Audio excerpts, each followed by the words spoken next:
Hello दोस्तों, स्वागत है आपका अपने चैनल 2020 क्लासेस पे। आज से हमारा एसएससी जीडी का जो सॉल्व्ड पेपर है उसको हम सॉल्व कराएंगे। एसएससी जीडी में 4 चीजें पूछी जाती हैं। मानसिक योग्यता या फिर जिसे हम रीजनिंग कहते हैं, दूसरा है हमारी सामान्य जानकारी, और तीसरा है प्रारंभिक गणित, और चौथा हिंदी। ये सब आपके क्या कहते हैं, टोटल 100 नंबर का होगा।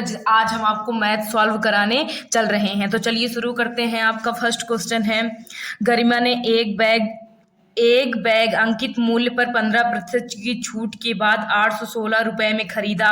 बैग का अंकित मूल्य बताइए। कह रहा है कि गरिमा ने एक बैग अंकित मूल्य पर छूट के बाद 15% छूट के बाद 816 रुपए में खरीदा। बैग का अंकित मूल्य, तो चलिए सॉल्व करते हैं। आपका फर्स्ट क्वेश्चन है, माना बैग का अंकित मूल्य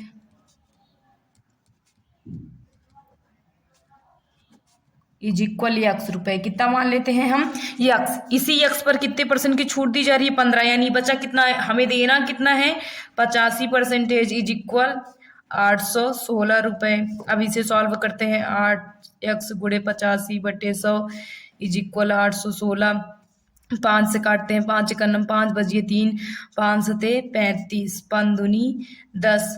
अब हम इसे 7 से काटते हैं। किससे काटते हैं, 7 से। यक्स गुणे 17/20 इज इक्वल 816। इसे हम 17 से काटेंगे। किससे काटेंगे, 17 से। जब हम इसे 17 से काटेंगे तो पहले 4 बार ले जाते हैं। 17 चौकी 68, बच गया आपका हासिल 13।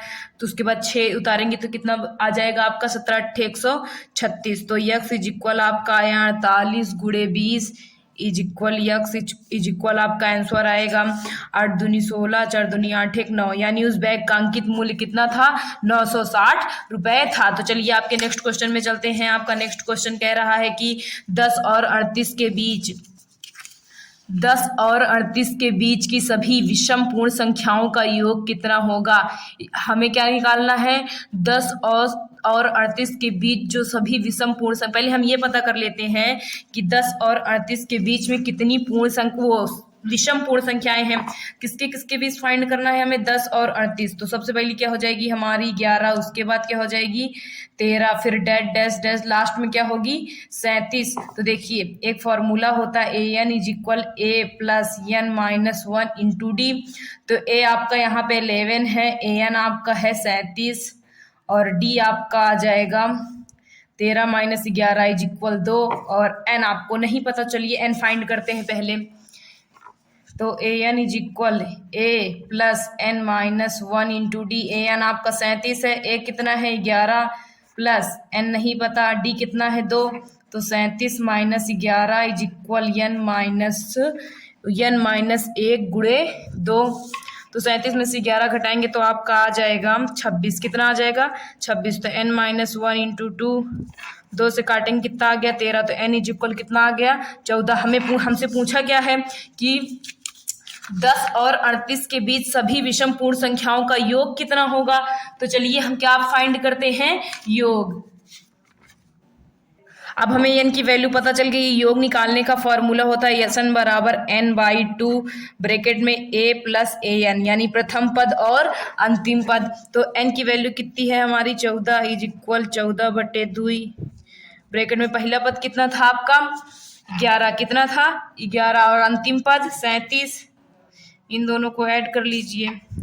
तो S14 इज इक्वल 7 दूनी 7 2 7 14, कितना 2 7 14। तो 7 गुणे 11 में 37 जोड़ेंगे, 7 1 8, 3 1 4। इनका जब मल्टीप्लाई करेंगे तो आपका आंसर आएगा 336। कितना आ जाएगा 336। तो 10 से 38 के बीच में जो विषम पूर्ण संख्याएं हैं उनका योग कितना है आपका 336। तो चलिए आपके अगले क्वेश्चन में चलते हैं। आपका अगला क्वेश्चन कह रहा है कि 39 और 124 के बीच 6 से पूर्णतः विभाजित होने वाली कितनी संख्याएं हैं। तो थर्ड नंबर क्वेश्चन कह रहा है हमसे कि 39 से 124 के बीच 6 से पूर्णतः विभाजित होने वाली कितनी संख्याएं हैं। तो देखिए 39 के बाद आपकी पहली संख्या जो 6 से विभाजित होगी वो क्या होगी 42, उसके बाद 48। तो लास्ट संख्या पता करने के लिए हम 124 में 6 का भाग करेंगे और जो शेष आएगा वो हम घटा देंगे। तो चलिए मैं आपको 6 का भाग 124 में करके दिखाती हूँ। 6 दूनी 12, कट गया, शेष क्या बचा आपका 4। तो लास्ट संख्या पता करने का तरीका क्या होता है, जिसमें भाग किए रहते हैं जो शेष आता है वही घटा देते हैं। कितना बचा आपका 120। तो लास्ट संख्या 120 होगी, जो 6 से क्या होगी कट जाएगी। तो आपकी लास्ट संख्या क्या आ गई 120। तो आपको पता है a बराबर 42 है, an बराबर 120 है और d बराबर आपका आ जाएगा 48 माइनस 42 इज इक्वल टू 6। कितना आ जाएगा 6। और n नहीं पता, n ही हमें क्या करना है फाइंड करना है। तो चलिए n फाइंड करते हैं। an is equal a plus n minus 1 into D. an आपका 120 है, a कितना है 42 प्लस n नहीं पता d कितना है 6। तो 120 minus 42 is equal n minus 1 into 6। जब आप 120 में से 42 घटाएंगे तो आपका कितना आ जाएगा बच्चों 78। कितना आ जाएगा, तो जब आप 120 में से 42 घटाएंगे आपका 78 आएगा। 78 is equal n minus 1 into 6। तो 6 जब डिवाइड करेंगे तो आपका आ जाएगा n माइनस 1 इज इक्वल 18। कितना 13। कितना आ गया 6 का 6, 6 3 18। तो n इज इक्वल कितना आ जाएगा आपका 13 प्लस 1 इज इक्वल 14। अतः हम 39 से लेकर 124 के बीच में कुल 14 संख्याएं हैं जो कि 6 से पूरी तरह से कट जाएंगे। तो चलिए आपके अगले क्वेश्चन में चलते हैं। चलिए आपके 4th नंबर क्वेश्चन की ओर चलते हैं। आपका 4th क्वेश्चन कह रहा है 52 से विभाजित होने वाली 3 अंकों की सभी प्राकृतिक संख्याओं का योग कितना है। तो 52 से विभाजित होना चाहिए और क्या बोला है 3 अंकों की, 100 से 3 अंकों की संख्या स्टार्ट होती है। तो पहली संख्या जो आपकी 52 से कटेगी वो हो जाएगी आपकी 104, दूसरी क्या हो जाएगी 156, तीसरी मतलब ऐसे ऐसे करते करते कहाँ तक लास्ट में जब पहुंचेंगे तो क्या करेंगे 52 से हम 1000 में भाग करेंगे, जो आएंगे आप घटा देंगे शेष। तो आपका लास्ट संख्या क्या आ जाएगी 988। मैं आपको ये इसलिए नहीं बता रही हूँ क्योंकि मैंने आप इससे पहले वाली सवाल में आपको बताया है, वहां पे आप जाकर देख सकते हैं। ए इज इक्वल आपका 104 आ गया, ए एन इज इक्वल कितना आ गया 988, डी इज इक्वल आपका आएगा 156 माइनस 104 इज इक्वल 52। कितना आ गया 52। तो हमें क्या नहीं पता है एन नहीं पता है, तो एन फाइंड ही करना है। तो चलिए फाइंड करते हैं। ए एन इज इक्वल हम जानते हैं a plus n minus 1 into d होता है। ए एन हमारा 988 है, ए है आपका 104 प्लस एन माइनस 1 इंटू 52। तो 988 minus 104 is equal n minus 1 into 52। जब घटाएंगे तो आपका आएगा 884। कितना आएगा 884। तो n माइनस 1 इंटू 52। तो इसको जब आप डिवाइड करेंगे तो आप ये 17 बार में जाएगा, 52 17 में 884 हो जाएगा। तो 17 बराबर n माइनस 1। तो n इज इक्वल कितना आ गया जाएगा आपका 17 प्लस 1। तो n इज इक्वल आपका आ गया 18। कितना आ गया 18। हमसे पूछा क्या है कि 52 से विभाजित होने वाली 3 अंकों की सभी प्राकृतिक संख्याओं का योग बताइए। तो इससे पहले वाली सवाल में मैंने आपको योग का फॉर्मूला बताया था कि S n is equal n/2 bracket में पहला पद प्लस अंतिम पद, ये आपका योग का फॉर्मूला होता है। किसका फॉर्मूला होता है योग का। तो n की वैल्यू कितनी है 18, s 18 बराबर 18/2। पहली संख्या आपकी कितनी थी दोस्तों 104 और लास्ट संख्या 988। इन दोनों को ऐड कर लीजिए, s 18 इज इक्वल 9 गुणे, इसको जब आप ऐड करेंगे तो 10 92 आएगी। कितना आएगा 10 92। तो s 18 इज इक्वल आपका आ गया 98 28। कितना आ गया 98 28। तो आपका आंसर इतना आ गया। चलिए 5th नंबर क्वेश्चन में चलते हैं। आपका 5th नंबर क्वेश्चन करा है एक आदमी अपनी मासिक आय का 81% खर्च कर देता है और 8,740 रुपए की मासिक बचत करता है। उसकी मासिक आय कितनी है। चलिए इसे सॉल्व करते हैं। देखिए 5th नंबर क्वेश्चन कह रहा है एक आदमी अपनी मासिक आय का 81% खर्च कर देता है, यानी बचाता कितना है 100 में से हम 81 घटाकर पता कर लेंगे कि वो कितना बचाता है। वो कितना बचाता है 19% बचाता है। तो जो ये 19% होगा आपका वो कितने रुपए के बराबर होगा 8,740 रुपए के बराबर होगा। तो 100% कितने रुपए का बराबर होगा, यही इन दोनों का गुणा करते हैं और उसका क्या करते हैं हम भाग करते हैं। तो चलिए फाइंड कर लीजिए। जब आप इसे 19 से डिवाइड करेंगे तो ये कितनी बार में जाएगा 4 बार में, सॉरी 46 बार में। कितनी बार में जाएगा 46 बार में। तो आपका आंसर क्या आ गया, उसकी आई इज इक्वल आपका आ गया, यहाँ पे आ जाएगा आपका 46,000। तो आई इज इक्वल कितना आ गया, उसका आंसर 46,000 आ जाएगा। तो चलिए आपके नेक्स्ट क्वेश्चन में चलते हैं। आपका नेक्स्ट क्वेश्चन कह रहा है कि under root 19 plus under root 8 plus 3 का मान बताइए। तो देखिए 19 को हम कैसे लिख सकते हैं, 16 प्लस 3 लिख सकते हैं, प्लस 8 रूट 3 है ही। तो क्या कहते हैं, अब हम यहाँ पे फॉर्मूला बनाएंगे। देखिए 16 को हम क्या लिख सकते हैं, 4 का वर्ग, प्लस 3 को क्या लिख सकते हैं, अंडर रूट 3 का वर्ग, प्लस यहाँ पे 2 गुणे 4 गुणे अंडर रूट 3, तो आपका अंडर रूट 8 रूट 3 आ जाएगा।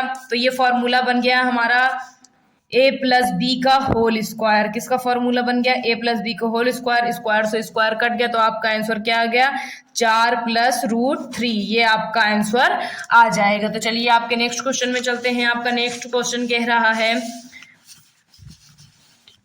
यक्स अकेला किसी कार्य को 6 दिनों में पूरा करता है तथा वाई अकेला उसी कार्य को 30 दिनों में पूरा कर सकता है। यदि यक्स और वाई मिलकर कार्य करें तो कार्य कितने दिन में पूरा हो जाएगा। तो चलिए सॉल्व करते हैं इसे हम। देखिए आपका 7 नंबर क्वेश्चन कह रहा है कि यक्स अकेला किसी कार्य को 6 दिनों में पूरा कर सकता है तथा वाई अकेला उस कार्य को 30 दिनों में पूरा कर सकता है। यदि यक्स तथा वाई मिलकर किसी कार्य को करे तो कार्य कितने दिन में पूरा हो जाएगा। तो यक्स कितने दिन में कर रहा है, 6 दिन में, और वाई कितने दिन में कर रहा है, 30 दिन में। तो जब आप इन दोनों का एलसीएम निकालेंगे तो जो एलसीएम आता है वही आपका क्या होता है, टोटल वर्क। तो आइए एलसीएम निकालते हैं। हमें किसका एलसीएम फाइंड करना है, 6,30 का। तो 2 से काटते हैं, 2 तिहाई 6, 2 एकन्नम 2, 2 पंजे 10। अब 2 से कटेगा नहीं, 3 एकन्नम 3, 3 पचे 15, तो 5 एकन्नम 5, 5 एकन्नम 5। तो एलसीएम कितना आ गया इसका, 2 तिहाई 6, 6 पंजे 30। इसका एलसीएम कितना आ गया, 30। तो जब हम टोटल कार्य में एक दिन के कार्य से भाग, जब टोटल कार्य में से पूरे दिन के काम में भाग दे तो हमारा एक दिन का काम आ जाता है। तो 6 पंजे 30, 30 एकन्नम 30। तो दोनों ये जो आता है, हम जब कार्य में भाग देते हैं तो हमारा एक दिन का कार्य आता है। क्या आता है, एक दिन का कार्य आता है। एक दिन का कार्य हमारा कितना हो गया, 6। जब एक दिन में 6 काम करते हैं, वो कितने दिन में, एक दिन में। तो 30 काम कितने दिन में करेंगे, इन दोनों का गुणा उसका भाग, तो आपका आ जाएगा 5 दिन। कितने दिन में करेंगे, 5 दिन में करेंगे। अगर आपको ये तरीका ना समझ में आए तो प्लीज कमेंट करके बताइएगा। चलिए अगले क्वेश्चन में चलते हैं। आपका अगला क्वेश्चन कह रहा है कि सी तथा डी मिलकर किसी कार्य को 8 दिनों में पूरा कर सकते हैं। डी अकेला 40 दिनों में पूरा कर सकता है। सी अकेला उस कार्य को कितने दिन में पूरा कर सकता है। देखिए 8 नंबर क्वेश्चन कह रहा है कि सी प्लस डी कितने दिन में कर रहे हैं, 8 दिन में, और डी अकेला कितने दिन में कर रहा है, 40 दिन में।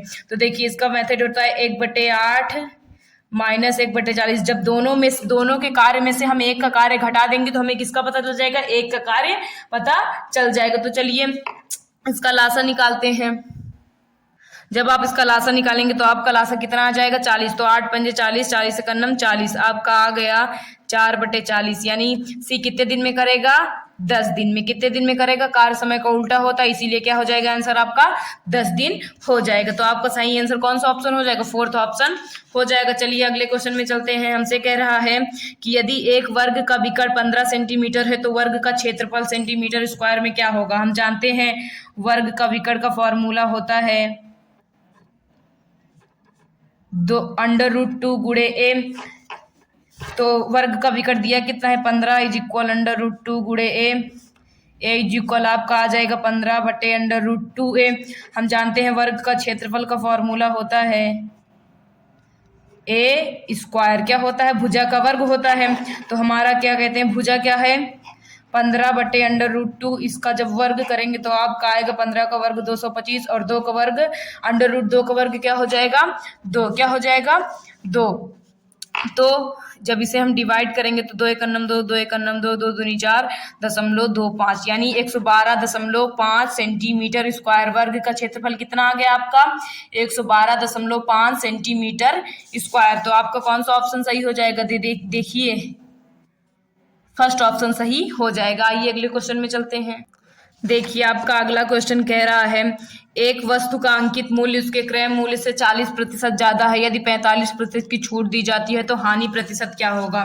अगर हम क्रय मूल्य माना क्रय मूल्य 100, माना क्रय मूल्य कितना मान लेते हैं हम 100। अगर हमारा क्रय मूल्य 100 है, इसी का 40% अधिक है, यानी कितना अधिक है, 40 अधिक है, तो आपका अंकित मूल्य कितना हो जाएगा, 140। उसके बाद हमसे कह रहा है कि यदि 45% की छूट दी जाती है तो हानि प्रतिशत क्या होगा। अगर 45% की छूट दी जाती है तो हम ये पता कर लेते हैं उसे बेच कितने में रहा है। तो 140 गुणे 45% की छूट दी जा रही है, यानी अब हमें कितना देना है 55/100। 10 से 10 कट गए, 5 कन्नम 5, 5 कन्नम 5, 5 दूनी 10, 214। कितने रुपए देना है उसे, यानी उसने कितने में खरीदा, उसे कितने में बेचा 77 रुपए में, लेकिन खरीदा कितने में था 100 रुपए में। तो क्या हो रहा है लॉस, तो लॉस इक्वल होता है क्रय मूल्य माइनस विक्रय मूल्य। क्रय मूल्य आपका 100 है और विक्रय मूल्य कितना है 77। जब आप घटाएंगे तो आपका आ जाएगा 10 में से 7 गए 3 2, कितना आ जाएगा 23। हमसे पूछा क्या है लॉस परसेंटेज पूछा है, तो आइए लॉस परसेंटेज फाइंड कर देते हैं। हम जानते हैं लॉस परसेंटेज इज इक्वल होता है लॉस अपान क्रय मूल्य गुणे 100। तो लॉस परसेंटेज, लॉस है आपका 33, क्रय मूल्य 100 है, गुणे 23 है, 100 से 100 कट गया, लॉस परसेंटेज इज इक्वल आपका कितना आ गया 23%। यानी कितने परसेंट का लॉस हुआ उसे, 23% का लॉस हुआ। आपका कौन सा ऑप्शन सही हो जाएगा, फर्स्ट ऑप्शन सही हो जाएगा। आइए नेक्स्ट क्वेश्चन में चलते हैं। आपका नेक्स्ट क्वेश्चन कह रहा है एक वस्तु का विक्रय मूल्य 2695 रुपए है, यदि 23% की छूट दी जाए तो अंकित मूल्य क्या है। तो माना अंकित मूल्य आपका x रुपए है, कितना है, माना अंकित मूल्य इज इक्वल x रुपए, कितना है x। इसी पर कितने रुपए की छूट दी जा रही है 23, यानी बचा कितना आपका 77% बचा है जो आपको देना है। ये कितने के बराबर है 2695 के बराबर है। तो चलिए फाइंड कर लेते हैं 77/100 इज इक्वल 2695। इसे हम काटते हैं 11 से, किससे काटेंगे 11। जब हम इसे 11 से काटेंगे तो देखिए 11 77, 11 दूनी 22, कितना बच गया 4, 11 44, कितना बच गया 5, 11 5 55। अब इसे हम 7 से काटते हैं, 7 3 21, कितना बच गया 3, 7 बचे 35, 7 3 21, कितना बच गया 5, 7 बचे 35। तो x/100 इज इक्वल आपका कितना आ गया 35। तो x इज इक्वल कितना आ गया आपका 3500, यानी उस वस्तु का अंकित मूल्य कितना था आपका 3500 था। तो चलिए अगले क्वेश्चन में चलते हैं। आपका अगला क्वेश्चन कह रहा है एक वस्तु का विक्रय मूल्य, ये हमने सॉल्व कर लिया। चलिए नेक्स्ट क्वेश्चन में चलते हैं। आपका नेक्स्ट क्वेश्चन कह रहा है 3 खिलाड़ियों ए, बी तथा सी द्वारा बनाए गए कुल रन 1800 है। ए तथा बी द्वारा बनाए गए रनों का अनुपात 5:7 है, यानी ए अनुपात बी कितना दिया है आपको 5:7। उसके बाद बी तथा सी का अनुपात कितना है 3:2, 3:2। ए द्वारा कितने रन बनाए गए, तो देखिए इसका एक तरीका होता है ए अनुपात बी अनुपात सी। ए अनुपात बी कितना दिया है 5:7, बी अनुपात सी कितना दिया है 3:2। तो हम जो ये हमारा खाली स्पेस बचता है यहाँ पे भी आपका खाली, तो बगल वाली संख्या लिख लेते हैं। इसके बगल 7 है और इसके बगल क्या है 3, फिर हम इनका मल्टीप्लाई करते हैं। 7 दूनी 14, 7 त्रिके 21, पंक्तियाँ 15। तो ये अब कटेगा नहीं, तो यानी ए इज इक्वल कितना आ गया आपका 15x, बी इज इक्वल आपका आ गया 21x और सी इज इक्वल आ गया आपका 14x। कितना आ गया 14x। क्या कहते हैं जब अनुपात में दिया रहता है तो हम क्या मान लेते हैं x मान लेते हैं। तो चलिए हमसे कहा है कि इन तीनों ने जो कुल मिलाकर रन बनाए हैं वो कितना है 1800, यानी 15x plus 21x plus 14x is equal आपका है 1800। कितना है 1800। तो इनको ऐड कर लीजिए, जब इसे आप ऐड करेंगे तो आपका आएगा 50x इज इक्वल 1800। 10 से 10 कट के 15, कितना बचा आपका 3, कितना बचा 5 छंग 30। x इज इक्वल कितना आ गया 36। हमसे पूछा गया है कि ए द्वारा कितने रन बनाएंगे, तो ए द्वारा कितने रन बनाए गए आपको बताते हैं। ए का कितना है 15x है, x इज इक्वल कितना आया है आपका 36। तो 15 गुणे 36 इज इक्वल आपका आएगा 540। कितना आएगा 540 रन। स्वयं 540 रन अकेले किसने बनाए हैं ए ने बनाए हैं। अगले क्वेश्चन में चलते हैं। आपका अगला क्वेश्चन कह रहा है कि x तथा y की मासिक आय का अनुपात 5:11 है। उनकी आय में 24,000 रुपए का अंतर है, y की मासिक आय क्या होगी। तो देखिए अगला क्वेश्चन है आपका 13 नंबर कह रहा है कि x अनुपात y कितना दिया है हमें 5:11। मैंने अभी आपको जस्ट पहले बताया कि जब अनुपात दिया रहेगा तो हम क्या मान लेंगे x, तो x का कितना हो जाएगा 5x और y का कितना हो जाएगा 11y। इनके बीच इनकी आय में जो अंतर है वो कितने रुपए का है 24,000 रुपए का है। तो 11 में से 5 घटाएंगे कितना आएगा 6x इज इक्वल 24,000, 6 चौके 24, x इज इक्वल आपको कितना आ गया 4000। हमसे पूछा क्या है, वाई क्या है, बताइए वाई क्या है, 11x है। तो y is equal 11x, y is equal 11 गुणते 4000 इज इक्वल आपका y की आई कितनी आ गई बच्चों, 44,000 आ गई। आइए नेक्स्ट क्वेश्चन में चलते हैं। आपका नेक्स्ट क्वेश्चन कह रहा है कि नौ क्रमागत संख्याओं का औसत 37 है। इन 9 में से सबसे छोटी संख्या क्या है। तो जब ऐसे बोलता है तो हम यक्स से मानना शुरू करते हैं। पहली यक्स मानते हैं, दूसरी यक्स प्लस 1, तीसरी यक्स प्लस 2, चौथी यक्स प्लस 3, पांचवी यक्स प्लस 5, छठी यक्स प्लस 6, फिर x प्लस 7, फिर x प्लस 8। देखिए 9 हो गया, 1 2 3 4 5 6 7 8, 1 2 3 4 5 6 7 8। एक मिनट, देखिए हमने यहाँ पे बीच में 4 छोड़ दिए हैं तो इसीलिए हमारा 8 ही हो रहा है। तो x प्लस 4 ये भी हो जाएगा। इन सबको क्या करना है, हमें ऐड करना है। औसत बराबर फॉर्मूला होता है आपका कुल संख्याओं का योग बटे कुल संख्या का योग बटे कुल संख्या, ये आपका फॉर्मूला होता है। तो देखिए औसत हमें कितना दिया है, 37, और कुल संख्या लिख लीजिए x plus 1, x plus 2, x plus 3, x plus 4, x plus 5 plus x plus 6 plus x plus 7 plus x plus 8 अपान कितनी संख्याएं हैं, 9। तो 37 गुणे 9 इज इक्वल, जब आप इन्हें ऐड करेंगे तो ये 9x प्लस इन दोनों को ऐड करेंगे आपका आ जाएगा, इन सबको ऐड करेंगे तो आपका आएगा, पूरी संख्याओं को आप ऐड करेंगे तो आपका कितना आ जाएगा, 36। कितना आ जाएगा, 36। तो जब आप 37 का 9 में गुणा करेंगे तो आपका आएगा बच्चों 333। कितना आ जाएगा, 333 इज इक्वल 9x प्लस 36। तो 333 माइनस 36 इज इक्वल 9x। जब हम 333 में से 36 घटाएंगे तो देखिए 13 में से 6 गए, कितना बचा, 7, यहाँ पे 2 बच गया, 12 में से 3 गए, कितना बच गया, 9, यहाँ पे कितना बच गया आपका 2, कितना बच गया 2। तो 9x 9 तरीक कितना होता है बच्चों, 27। तो बचा 2, 9 तरीक 27 इज इक्वल x। तो x इज इक्वल कितना आ गया, 27। तो सबसे छोटी संख्या x है और उसका मान कितनी आ गया हमारा, 33। चलिए अगले क्वेश्चन में चलते हैं। आपका अगला क्वेश्चन कह रहा है यदि 5 वस्तुओं का क्रय मूल्य 8 वस्तुओं के विक्रय मूल्य के बराबर हो तो हानि प्रतिशत क्या है। तो देखिए हमारा 15 नंबर क्वेश्चन हमसे कह रहा है कि 5 वस्तु का क्रय मूल्य 8 वस्तु के विक्रय मूल्य यानी 5 CP इज इक्वल 8 SP। 5 वस्तु का क्रय मूल्य कितने वस्तु के बराबर है, 8 वस्तु के विक्रय मूल्य के बराबर है। तो जब हम CP बटे SP निकालेंगे तो आपका आ जाएगा 8 बटे 5, यानी क्रय मूल्य हमारा कितना है, और 8 और विक्रय मूल्य कितना है, 5। तो हम जानते हैं लॉस इज इक्वल होता है क्रय मूल्य माइनस विक्रय मूल्य। तो क्रय मूल्य आपका 8 है और विक्रय मूल्य 5, तो लॉस कितना आ गया आपको, 3 रुपए का लॉस हो रहा है। अब हमसे लॉस परसेंटेज पूछा है तो loss percentage is equal loss upon क्रय मूल्य गुणे 100। लॉस कितना है आपका 3, क्रय मूल्य कितना है 8 गुणे 100, 4 दूनी 8, 4 दूनी 8, 4 पंजे 20, यानी कितना आ गया 75 बटे 2। जब इसे हम दशमलव में चेंज करेंगे तो आपका आएगा 37.5, यानी कितने परसेंटेज का लॉस हुआ, 37.5% का लॉस हुआ। आइए नेक्स्ट क्वेश्चन में चलते हैं। आपका नेक्स्ट क्वेश्चन है एक व्यक्ति एक वस्तु को एक निश्चित मूल्य पर बेचकर 25% लाभ अर्जित करता है। यदि वह उसी वस्तु को आधे मूल्य पर बेचता है तो हानि प्रतिशत क्या है। तो माना उस वस्तु का क्रय मूल्य 100 रुपए है, माना वस्तु का क्रय मूल्य इज इक्वल 100। चलिए विक्रय मूल्य निकाल लेते हैं। विक्रय मूल्य बराबर फार्मूला होता है क्रय मूल्य गुणे 100 plus minus profit and loss upon 100।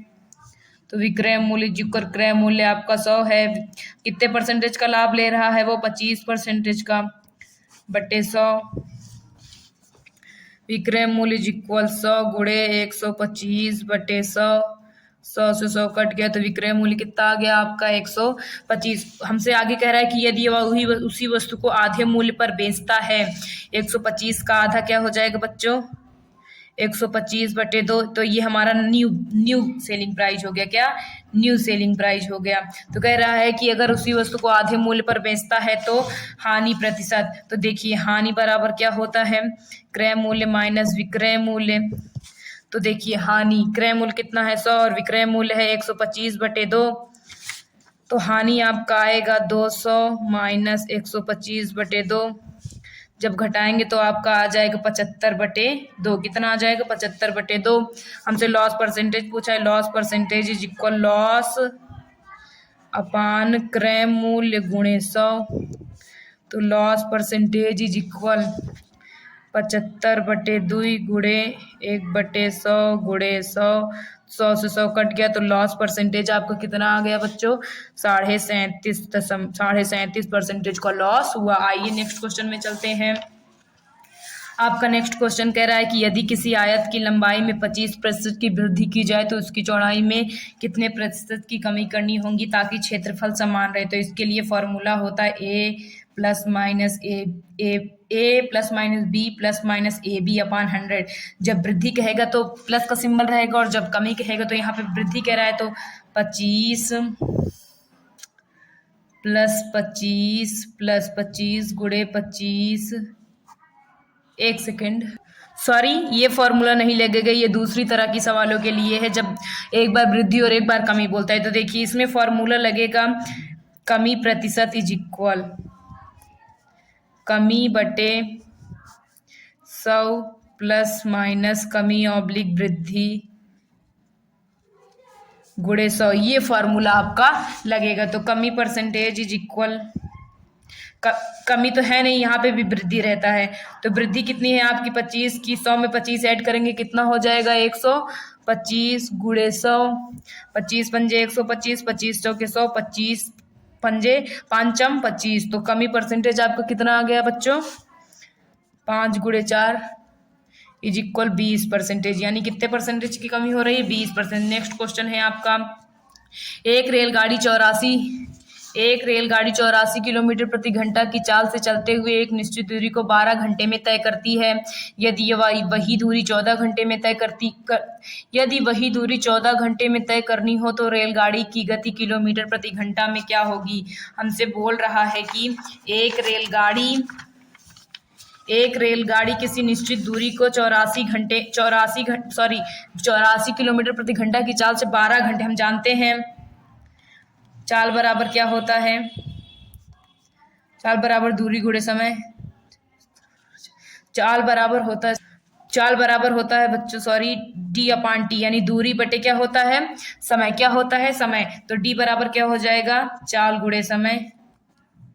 तो चाल हमें कितना दिया है 84 किलोमीटर और समय कितना दिया है 12 घंटे दिया है। तो इसका मल्टीप्लाई करेंगे तो आपका आ जाएगा 1008। कितना आ जाएगा 1008।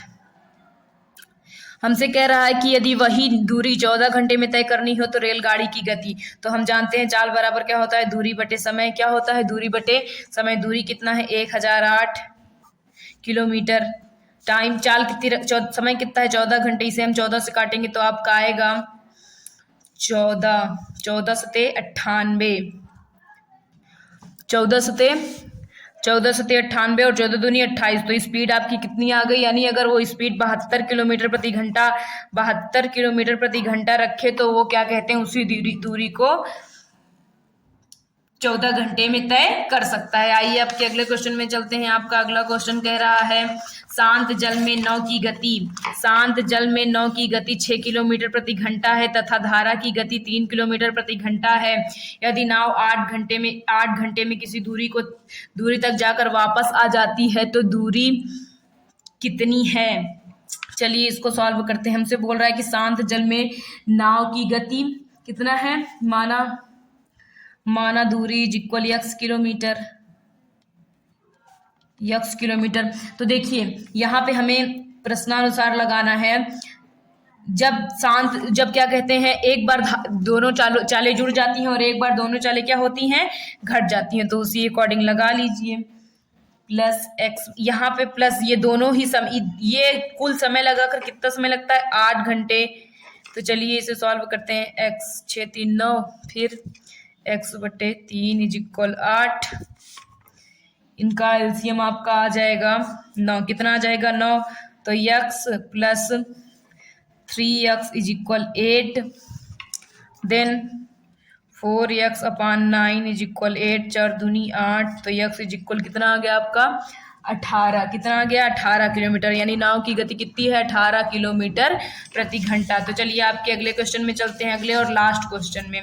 आपका अगला और लास्ट क्वेश्चन कह रहा है कि 35,000 रुपए की एक राशि को चक्रवृद्धि ब्याज वाली योजना में निवेश किया जाता है। यदि ब्याज की दर 20% प्रति वर्ष हो तो 2 वर्ष बाद मिश्र धन कितना होगा। तो देखिए इसका फॉर्मूला होता है A बराबर P ब्रैकेट में 1 प्लस R अपान 100 की पावर T। ए हमारा मिश्र धन होता है और P हमारा क्या होता है मूलधन। मूलधन हमारा कितना है 35,000 रुपए है। दर कितनी दी गई है हमें 20%। टाइम कितना है हमारा 2 वर्ष। 10 से 10, 2 पंजे 10, तो A इज इक्वल 35,000 गुणे 5 का नम 5, 5 1 6, यानी 6/5 2 बार लिख सकते हैं। इसके बाद इसे हम 5 से काटते हैं, 5 सते 35, फिर 5 से काटते हैं,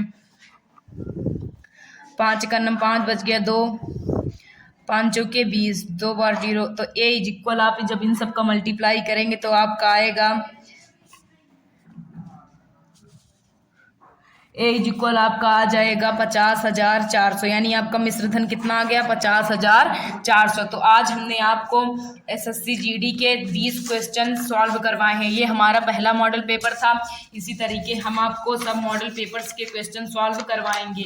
तो आप हमारे वीडियोस में लास्ट तक बने रहिए, और आपको हमारे द्वारा बताया गया कोई भी क्वेश्चन ना समझ में आया हो तो प्लीज़ कमेंट करके बताइए, और हमारी जो भी गलती हुई हो प्लीज़ उसे भी कमेंट करके जरूर बताइए। Thank you.